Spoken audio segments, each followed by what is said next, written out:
El Frente de Izquierda, que agrupa el PTS, el PO, la Izquierda Socialista y el MST, también definió sus candidaturas un día antes del tiempo límite. Se presenta en 23 provincias y lleva a Miriam Bregman y Gabriel Solano como candidatos a diputados por la Ciudad de Buenos Aires y a Cristian Castillo encabezando la lista para el Senado, mientras que Nicolás del Caño y Romina del Pla buscarán una banca en la Cámara Baja en representación de los bonaerenses. En Jujuy el candidato será Alejandro Vilca, obrero de la recolección de residuos y diputado nacional, que buscará renovar su banca, pero estamos en comunicación justamente con Miriam Bregman, abogada en defensa de las libertades democráticas y de los trabajadores y trabajadoras, según indica su propio Instagram y X, y candidata por el Frente de Izquierda, diputada por la Ciudad de Buenos Aires. Muy buenas tardes, Miriam. Micaela te saluda. ¿Qué tal? Buenas tardes para ustedes.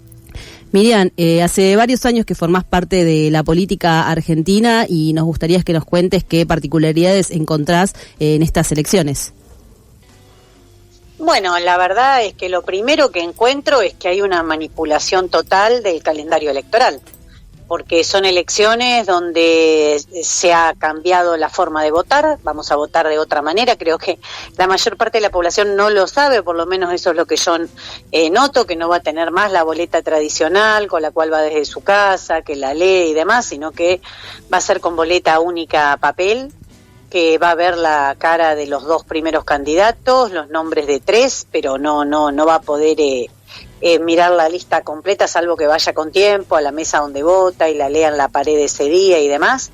Y por otro lado, bueno, también lo que está pasando en la provincia de Buenos Aires, donde por primera vez se desdoblaron y se hacen dos elecciones distintas. Es decir, estamos en un panorama que para la población resulta un poco extraño, todo con un argumento que era que no había que gastar tanto, ¿no? O sea, ya bastante peligroso, porque empezar a considerar las elecciones un gasto es una cosa un poco peligrosa, pero bueno, ahora parece que los números indican que están gastando más en todo este sistema que hicieron que en el anterior. Así que en esas condiciones creo que vamos a una discusión muy difícil de un gobierno que hizo gran parte del ajuste, pero que no termina acá, sino que el Fondo Monetario le está pidiendo el ataque a las jubilaciones, a la UH, otra reforma laboral, además de la que está contenida en la ley bases, por lo cual a la hora de elegir en una elección que es legislativa, es decir, estamos votando cómo queda conformado el Congreso, hay que pensar muy bien quiénes querés que estén ahí.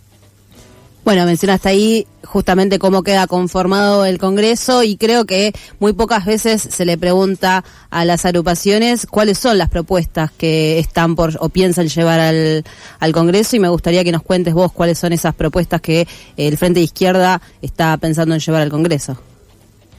Mira, propuestas por supuesto que tenemos, la izquierda siempre tiene propuestas, pero lo primero que hay que decirle a la población es que hay que votar a aquellos que no se den vuelta, que aquellos que quieran votar oposición, voten oposición, porque lo que ha pasado en todo este tiempo es que si Milei pudo imponer sus leyes y nosotros no hemos podido imponer prácticamente ninguna de las que queríamos, es porque las mayorías se la dieron los partidos tradicionales a Milei. Milei no tiene mayoría en el Senado, no tiene mayoría en la Cámara de Diputados, entonces lo primero que hay que votar son aquellos legisladores y legisladoras que te den confianza, que no se van a dar vuelta, que no van a terminar arreglando con el Congreso, o que no le van a dar los 2 o 3 votitos que faltan para que no se note o darle quórum. Me parece que hay algo muy importante. Después hay temas, por supuesto, que son urgentes, como la prohibición de despidos. Está habiendo muchísimos despidos en empresas que no pueden demostrar absolutamente ninguna crisis. Entonces hay que discutir nuevamente la situación de los despidos en la Argentina, hay que discutir el hambre en la Argentina. No puede ser que más de 4 millones de pibes no tengan todas las comidas diarias. Hay que discutir la reducción de la jornada laboral, porque por supuesto que si trabajáramos menos podríamos trabajar todos, ya que hay muchas personas desocupadas y tantas otras que trabajan en jornadas extensísimas para llegar a fin de mes, y todo esto lo digo que se puede hacer siempre y cuando discutamos la atadura con el FMI, ¿no? Yo recuerdo, yo fui candidata presidencial y cuando estaba en el debate presidencial hablé del FMI, muchos decían, bueno, Bregman, eso ya pasó de moda, siempre con el Fondo Monetario, la izquierda. Bueno, díganme ahora si se habla de otra cosa. Todo lo que se está discutiendo es alrededor del fondo, desde lo que el fondo pide hasta cómo se le paga. Creo que si no se discute eso estamos en problemas, y ahí también hay que mirar cada diputado, cada diputada, qué votó, qué hizo cuando se votó el acuerdo con el fondo. Ahí formando parte del Congreso, muchos representantes de la izquierda. Este es un Congreso que se nota y que es evidente que hay una manipulación o que hay mucho, lo voy a decir de esta forma, mucho soborno y que se nota rápidamente que hay sobres dando vueltas. ¿Cómo se vive eso en el Congreso hoy?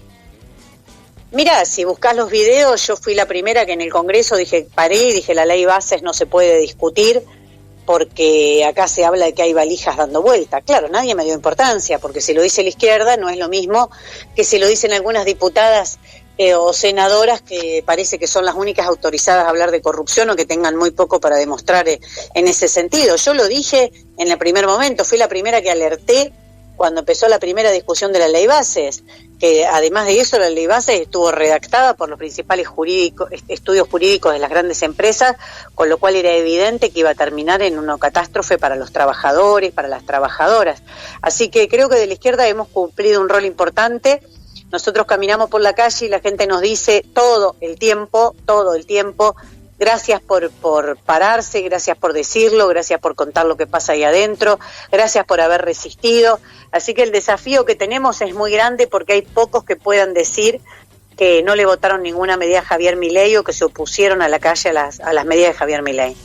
Ahí tuviste una entrevista en Gelatina recientemente y quedó corta por ahí la respuesta, no por un tema tuyo, sino por un tema de tiempos propios de la producción, que hablaba sobre cómo, no, lo voy a decir también un poco mal, pero robarle por ahí el electorado al peronismo, que entiendo que es el más cercano al que nos podemos acercar desde la izquierda. Por ahí si nos querés contar un poco sobre eso. Sí, tal vez sí, es una expresión que yo no tengo acuerdo, porque yo creo que la gente es lo suficientemente inteligente y elige lo que tiene ganas. A veces elige pensando simplemente en el mal menor, porque este es menos malo que el otro y no vota lo que quiere. Por eso yo digo que en esta elección legislativa tienen que votar a sabiendas de lo que se está conformando el Congreso y que es muy importante elegir a quienes van a estar ahí y que tiene que ser alguien que represente tus deseos, que si vos querés resistir a Milei, querés enfrentarte a Milei, claramente tenés que votar a la izquierda. Yo lo que veo con el peronismo es otra cosa, veo que el gobierno de Alberto Fernández dejó una herida enorme de muchos desilusionados y que lo que hay que pelear es que esas personas no se queden en su casa, es decir, que vayan a votar y que si van a votar lo hagan por una opción de izquierda, que no se vayan para la derecha. Me parece que si comprendemos eso, es muy grande la pelea que tenemos que dar, porque lo veo ahora que está en pleno proceso la provincia de Buenos Aires, dicen, no, yo me desencanté, fue la última vez que voté creyendo que de verdad iba a llenar el heladero, que de verdad volvía el asado, que de verdad iba a ser distinto, me desilusioné, ganó Milei, y esa gente no va a votar. Y no vino a votar en la elección de la ciudad de Buenos Aires, no vino a votar en la elección que tuvimos hace unos meses, en mayo, en la ciudad de Buenos Aires. Así que ahí hay un desafío de ir a buscar a toda esa gente y decirle que no se quede masticando bronca en la casa, que tiene que expresarse y que tiene que votar. Pero no, creo que hay algo que está primero, que es el propio desencanto que sufrió con el peronismo. Además, cuando vos ves las listas son todos los mismos de siempre, cambian alguno arriba y después el resto son exactamente los mismos, con los mismos acuerdos. Lo único que se fue Alberto Fernández y vino Guillermo Moreno, es todo el cambio que hicieron. Pero si mirás, es un frente nacional, no es que es un frente local. Y ese frente nacional vuelve a estar con los de Jaldo, de Tucumán, que son los que más le votaron cosas a Milei. Hay veces que es medio inexplicable, ¿viste? Porque veo algunos que dicen, yo con Massa no voy, pero vas con Jaldo y no decís una palabra. La verdad no lo entiendo, no pertenezco a ese espacio, pero me parece insólito ese tipo de pensamiento, porque la verdad que en Jujuy y en todos lados están llevando unos candidatos que muchos de ellos son los que le han votado las leyes a Milei, nada más ni nada menos, ¿no? Miriam, buenas tardes, ¿cómo estás? Ariel te saluda de este lado. Te quería consultar en términos de la estrategia electoral, de lo que estabas mencionando recién, de conquistar nuevos votos o seguir reafirmando la base electoral. ¿Cuál es el argumento o cuál es la estrategia respecto a la provincia de Buenos Aires de repetir, digamos, o duplicar las candidaturas de Nicolás del Caño y de Romina del Pla? Mira, que nos vimos en una encerrona terrible, porque al desdoblar, vos pensás que estas elecciones no hay espacios publicitarios, no hay absolutamente ninguna ayuda económica. Entonces, para la fuerza que mantenemos con el bolsillo, se nos hace imposible hacer 2 campañas paralelas, como va a pasar ahora, todo por un capricho de la pelea entre Kicillof y Cristina. No nos olvidemos de eso, ¿eh? Estos millones que está gastando en esta elección la provincia de Buenos Aires, ellos que levantaban las PASO porque eran muy costosas, bueno, esto es todo por una pelea entre ellos, que la pagamos el resto. O sea, el resto nos quedamos sin los espacios publicitarios, sin lo que implica la campaña nacional, para poder hacer eso. Dicho esto, te digo 2 cosas. Una, que en nuestro caso no hay problema de superposición, porque nosotros rotamos, y si hay algo que no le pueden decir a la izquierda es que se atornilla los sillones. A mí en general me dicen al revés, ¿por qué roto? No porque repito candidaturas, sino porque roto y dejo espacio a otros compañeros. Y después que somos la única lista, la única, podés revisar la candidatura por candidatura, que le hemos dado un lugar especial a todas las luchas que están en curso, la del Garrahan, la de Vialidad. Todas las luchas que están en curso, la universidad tienen sus representantes en nuestras listas. Entonces, me parece que acá lo que hay que preguntarle es por qué en un funcionamiento tan de casta se desdobló una elección, porque no se ponían de acuerdo quién manejaba la lapicera. La verdad que no sé, va a quedar como un hecho bochornoso en la historia de la provincia de Buenos Aires. Miriam, ¿y qué necesita o a qué estaría dispuesta la izquierda para hacer una alianza con el peronismo? ¿Te parece? O sea, ¿con qué peronismo? ¿Con Jaldo? ¿Con Massa? No, tal ¿Con vez Scioli? ¿Con cuál me propones? No, tal vez pienso en, cuál es lo mínimo que se vayan todos esos nombres y que el peronismo vuelva a resurgir. No, pero el peronismo es eso. No, el peronismo es eso, y acaba de incorporar a Guillermo Moreno, que me dijo una vez que el problema mío es que yo no era de misa diaria. No, eso es el peronismo. Por eso te pregunto cuál, con quién. Porque yo sé que la palabra unidad tiene una carga emotiva positiva. A mí me encantaría la unidad en la lucha, me encantaría que estén los miércoles y que todas esas caras que recorren la televisión y van de canal en canal aparezcan los miércoles y nos pongamos todo delante de la policía, y que cuando hay despidos estén. Mirá, es una unidad bastante concreta que la podemos hacer mañana sin ningún requisito. Y cuando hay que votar, yo no pregunto qué vota el kirchnerismo, como hace el Lustol o otro que dice, no, entonces no quiero quedar votando con el kirchnerismo. Jamás habrás escuchado que uno de nosotros diga eso. Nosotros, cuando hay que votar contra el gobierno, votamos con quien sea y votamos por principio. Cuando a Cristina la encarcelan, exigimos y denunciamos también que es una causa amañada, y creo que soy la única que está diciendo que en estas elecciones hay una candidata proscripta. No se lo escuché decir a nadie más. Soy la única que denuncia que hay una candidata proscripta en estas elecciones. Ahora, ¿una unidad con quién? El peronismo marcó un rumbo. El rumbo fue Scioli, que se ratificó con Alberto Fernández y se ratificó con Sergio Massa. Ellos eligieron un rumbo. Vos o aceptás ese rumbo o no tenés nada que ver, y yo creo que no tenemos nada que ver. O sea, ¿qué tendría que ver yo con todos esos personajes? Eso es el peronismo, es eso, fíjate las listas. Están todos los ministros de Alberto Fernández son candidatos. Bueno, yo creo que la gente le dijo que no al gobierno de Alberto Fernández, que las mujeres hicimos una experiencia terrible con el gobierno de Alberto Fernández, que jugaba con nuestros derechos, y después dicen que culpa nuestra ganó Milei porque nos pasamos 3 pueblos. Es decir, podemos discutir horas, pero me parece que tenemos perspectivas, un programa político, una estrategia política muy diferente, y el peronismo decidió una. Tal vez el votante peronista se siente a veces más cerca nuestro que eso, pero tiene que mirar la realidad. Esa es la decisión. Si vos ponés esos candidatos para una determinada estrategia, si vos ponés a Tayana, no va a ser porque sea el más confrontativo de todos los confrontativos. Y si vos ponés a Itay Hagman no se animó a votar contra el FMI, se abstuvo.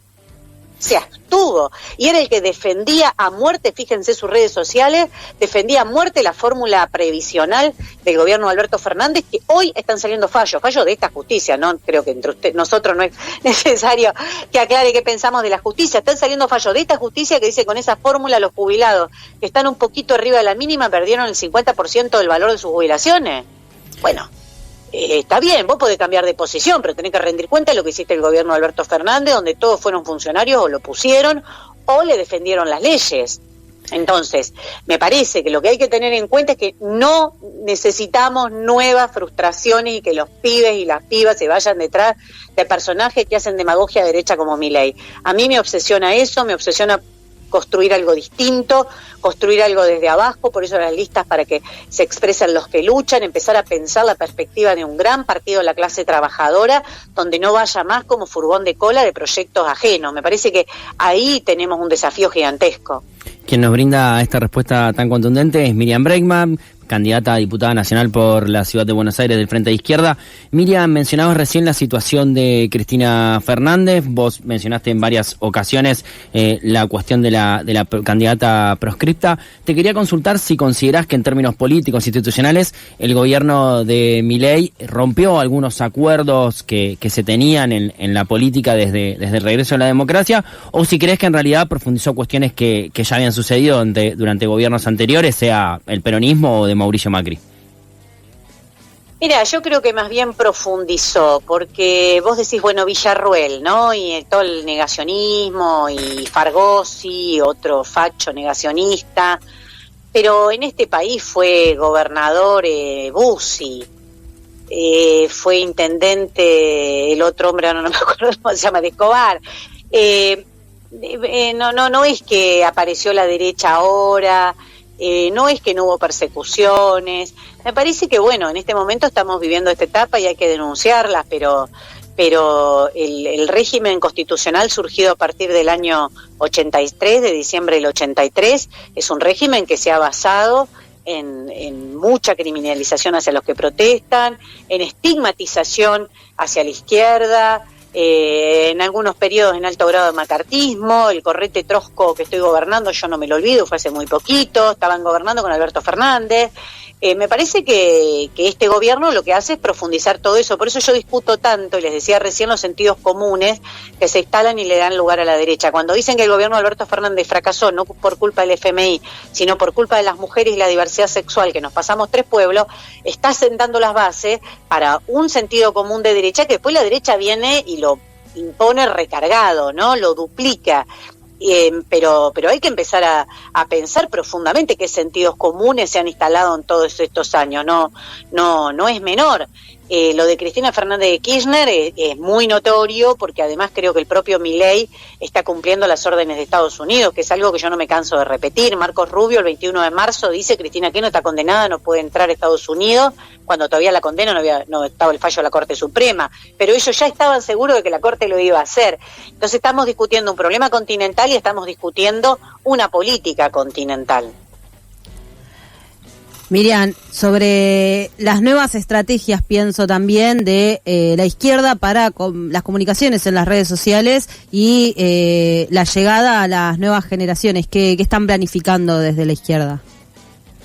Mira, nosotros hace tiempo que hicimos una renovación muy grande, de hecho tenemos La Izquierda Diario, después La Izquierda Diario se convirtió en multimedia, y me asombra ir a distintos lugares y que me digan, lo leí en La Izquierda Diario, ¿no? Porque hay noticias que yo sé que si no están ahí, no están en ningún lado, también por la enorme militancia que tenemos en todo el país, y que desde abajo, no sé, pienso ahora en los trabajadores de Guatre que se organizan en Jujuy. Si no te lo cuenta La Izquierda Diario, los diarios de Jujuy están copados por las patronales. Pensá que Alejandro Vilca, que es recolector de residuos, es el candidato del Frente de Izquierda y el presidente de la Cámara del Tabaco, o sea, sabemos lo que es la industria del tabaco, ¿no? Cómo tratan a los niños y niñas, las cantidades de horas que se trabajan en el campo. Bueno, el presidente de la Cámara del Tabaco es el candidato del PJ. Entonces, nosotros hemos cambiado mucho, actualizado mucho la forma de comunicación para que todas esas cosas se sepan, se conozcan. Pero bueno, después hay un problema de dinero que es evidente, y eso en un sistema capitalista no se puede negar.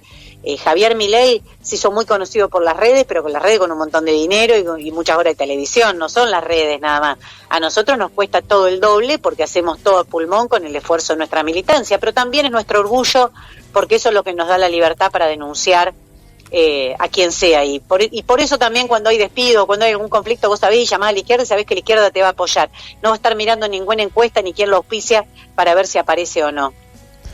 Miriam, justamente hablas del avance de la derecha y lo veo muy relacionado a esto de la inversión para que el capitalismo siga estando ahí, y mencionaste en alguna entrevista también que siempre haces esos análisis del avance de la derecha. ¿En dónde te encontramos hoy haciendo ese análisis?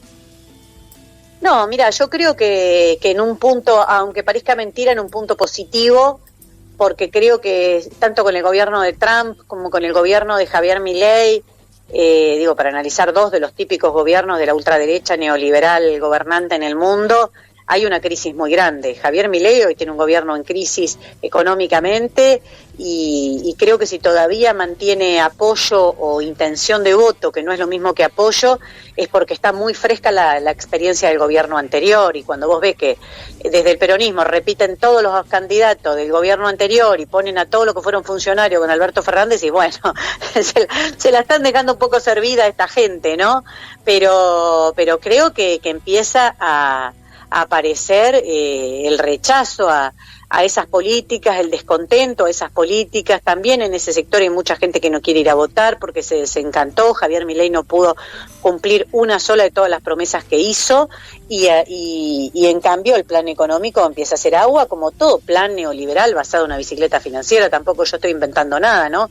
Esto estaba inscripto del primer día, pero bueno, algunos querían ver, como siempre buscan, alguna genialidad en la derecha. La única genialidad en la derecha es robarle a los trabajadores y al pueblo pobre, que los ricos se hagan más ricos y que los que trabajan no lleguen a fin de mes. No hay mucho más misterio en este programa. ¿Y no crees que hay una debilidad en cómo se generan los cuadros de reemplazo en los liderazgos que por ahí vemos más de izquierda o populares a nivel internacional?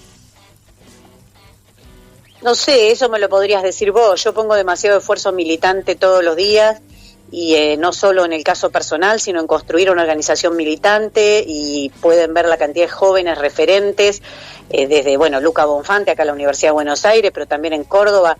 Ahora la sensación es que somos la única lista que lleva a un trabajador de Rappi, nuestro compañero Josué, que va a ser el candidato, y te estoy nombrando, no sé, Alejandro Vilca. Y yo creo que hay un proceso, pero que depende también de muchas condiciones objetivas, que por supuesto a la izquierda nosotros no nos auspicia ni nos apoya nadie, ¿no? Nuestras peleas son contra el capitalismo y no a favor de él. Si vos te haces amigo del poder, te pones abajo la pollera de Cristina Fernández o de quien sea, más vale que vas a subir más rápido. Hay que ver a dónde y con qué condicionamientos, pero no es lo mismo. Ahora, a pesar de eso, me parece que el voto que hubo en la ciudad de Berlín a la izquierda, que Mamdani gane la interna demócrata en Estados Unidos, y así te podría poner muchos ejemplos más, dan cuenta de que hay todo un sector de la juventud que claramente está girando a la izquierda. El rechazo al genocidio del Estado de Israel en Palestina es notorio, es mundial, las propias movilizaciones dentro del Estado de Israel. Es decir, acá en Argentina solo te muestran que crece la derecha. Bueno, es una opción política, la de los medios hegemónicos, de mostrarte solo la derecha creciendo, pero cuando te pones a estudiar un poco lo que pasa en el tablero mundial, la verdad que no es eso. Miriam, te agradecemos muchísimo por esta comunicación. Esperamos poder invitarte, por supuesto, a que vengas al estudio en algún momento de la campaña, y por supuesto esperamos a octubre para poner el voto, la cruz en tu nombre, por supuesto. La cruz ahora, tenés que poner la cruz. Bueno, muchas gracias, les agradezco mucho, y cuando quieran estamos por ahí con Cristian Castillo, con algún otro de los compañeros de la lista. Un abrazo. Miriam Bregman, abogada en defensa de las libertades democráticas y de los trabajadores y trabajadoras, candidata por el Frente de Izquierda, diputada por la Ciudad de Buenos Aires, es a quien escucharon aquí al aire de FM La Tribu.